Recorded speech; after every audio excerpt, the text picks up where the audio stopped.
These are little tiny bulbul. Bulbul, they are basically they are found over here. Bulbul bird.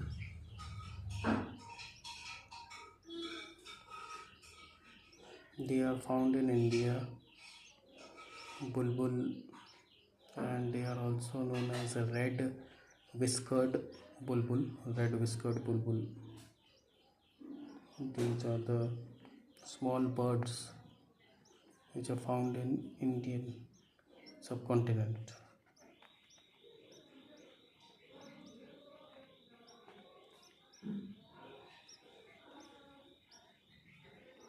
Yesterday only they were not there, they were only eggs, and today the eggs have been hatched.